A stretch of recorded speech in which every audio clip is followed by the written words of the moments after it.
This is the Winkle Report with your host, Ferd Winkle.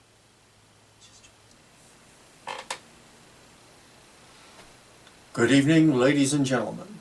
I'm Ferd Winkle and welcome to the Winkle Report, where we keep our eyes open so you don't have to.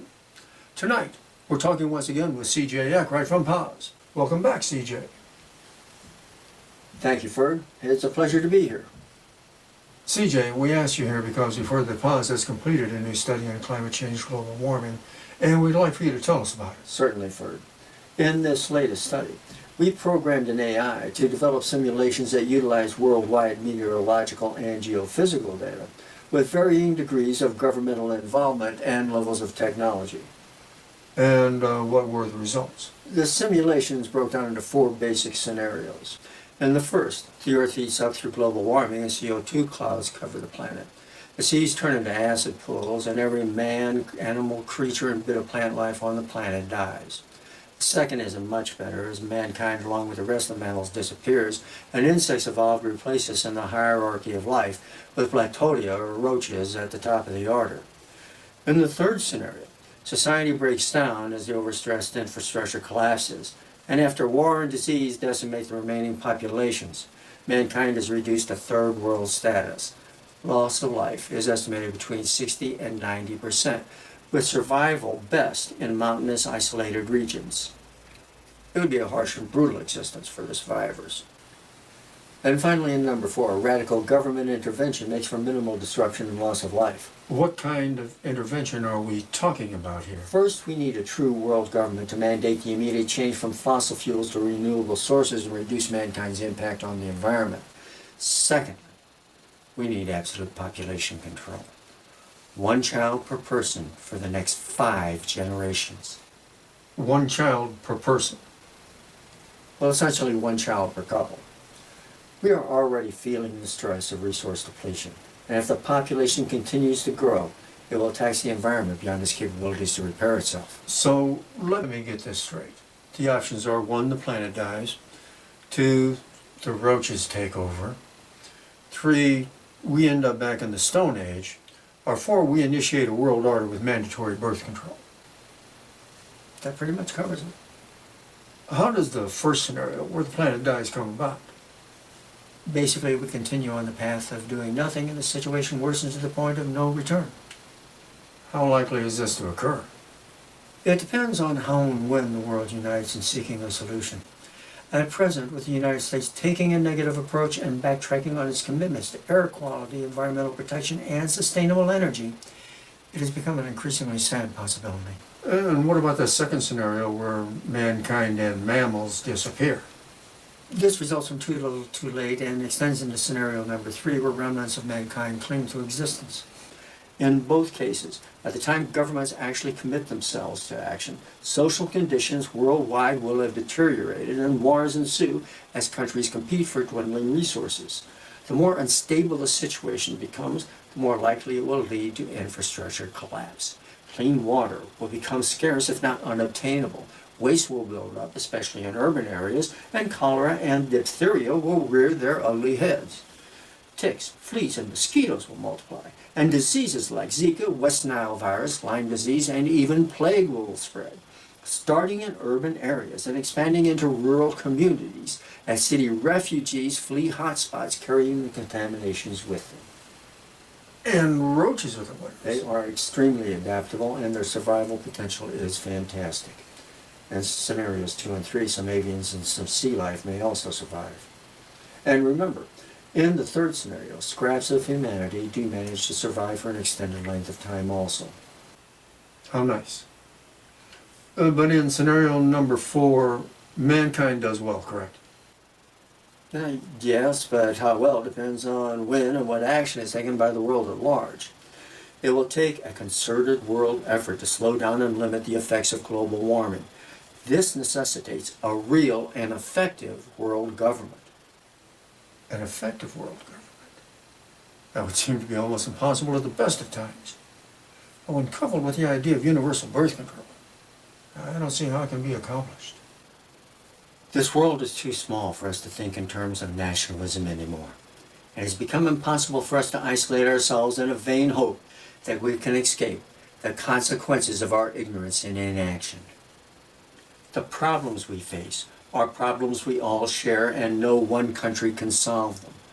We, all of us, have responsibility for creating what is happening, and we, all of us, have to take part in its correction.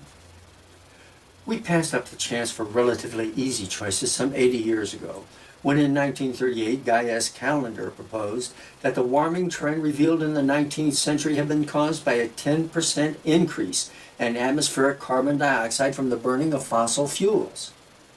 This notion was dismissed at the time, and it wasn't until the 1960s that scientists really began to pay attention to rising levels of CO2 and the depletion of the ozone layer.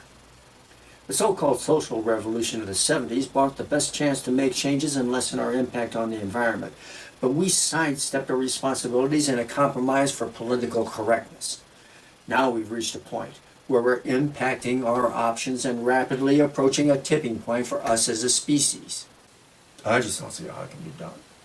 You're not going to get countries to relinquish their sovereignty, and it would be impossible to enforce mandatory birth control. Not only is it against most religious beliefs, but it also goes against that genetic imperative that you brought up the last time you were here. It is true that we are influenced by our genetic history as a species, but we can override these genetic determinants through informed choice. If we do not make those choices, our worst nightmares will come true. Not for our children, perhaps, but our grandchildren and great-grandchildren will know how we have failed them. Temperatures are rising faster than was first estimated. Ice caps are melting faster than anticipated. Rising seas will shrink the coastlines and force the coastal population inward into a smaller area. And since at present 40 to 50% of the population lives in coastal areas, this will put an increasing strain on the infrastructure and deplete remaining resources at a faster rate. This in turn will lead to social breakdown and the rise of so-called strongmen, bullies who will seize power, not out of any enlightened sense of purpose, but, as we've witnessed already in this country, to grab what they can in the misguided, short-sighted belief that it will help them personally. Well, won't it? Only in the short run, which, unfortunately, is about as far as most of them are capable of thinking. Wealth is a fiction that can only be maintained with seeming prosperity. Once society breaks down, it'll be meaningless. It doesn't do any good to offer gold for services if the gold can't buy bread. And that's even if you have it on hand. And if it isn't on hand, how will you get to it? Certainly not by using gasoline, which will disappear very quickly. People will start hoarding and violence will escalate as resources diminish. And the wealthy will soon find themselves in the same hole as the rest of us. And for those who have a romanticized idea of a Mad Max existence, let me point out some facts. The internet is going to disappear like it never was, and whatever electronics you have are going to be rendered useless in a very short period of time. How will you get and store the food, water, and medicines you need, and once they run out, how will you find more? The environment will be turning increasingly hostile. And even if farming wasn't a known skill to most city dwellers, how will you grow and protect what you need? How could you possibly grow enough? Where will you find doctors, dentists, electronic technicians, mechanics? And what will you do with the body waste you eliminate? Which reminds me, don't forget to stock up on about 10 years worth of toilet paper. Will you have toothpaste, soap, and the water to waste using them? It'll be a third world level of existence at best, one that none of us are equipped to handle. There has to be a way. I have told you what the way is. World unity to force a change in energy use and population control to reduce the strain on our resources. We had our chance 50 years ago, and we, all of us, blew it. We were short-sighted and wanted to believe in fairy tale endings. Well, that ship has sailed. This is something that has been building ever since the Industrial Revolution began, and it is only gathering momentum. What is our time frame here? Asking about a time frame is what we did 50 years ago to excuse ourselves from doing anything. We are already seeing change from the effects of global warming. Some estimates give us 100 years before it hits the fan, but given that changes are occurring faster than previously thought, those estimates are overly optimistic. The 5 warmest years on record have all been since 2010. The polar ice caps are melting and the seas are beginning to rise. These changes will only accelerate in the future if nothing is done. For You and I could live another 10 to 20 years barring accident, and we will see the weather patterns become increasingly unstable as the temperature heats up. Those in their 50s will have rolling brownouts from overstressed electrical systems trying to cope with the increasing heat, and increasing numbers of blackouts will occur as deterioration accelerates. If you're in your 30s, there's a good chance you're going to see New York State become a tropical zone, and those in their teens could experience the loss of everything that made our society what it was. Their children will have good reason to hate us all for our basic selfishness and not doing what was needed to be done to ensure their well-being, and for reducing this planet to a living hell. I still have hope.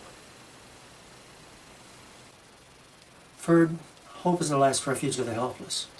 I would wish that you were right simply because the alternative is so damning.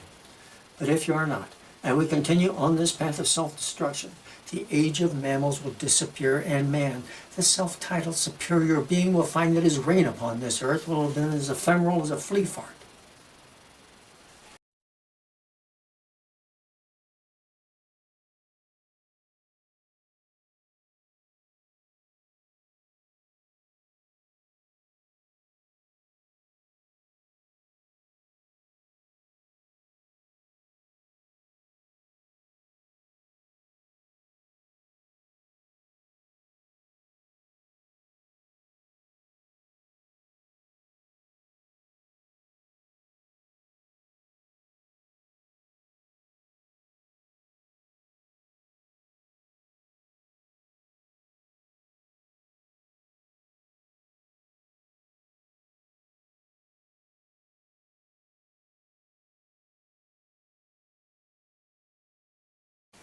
This has been the Winkle Report.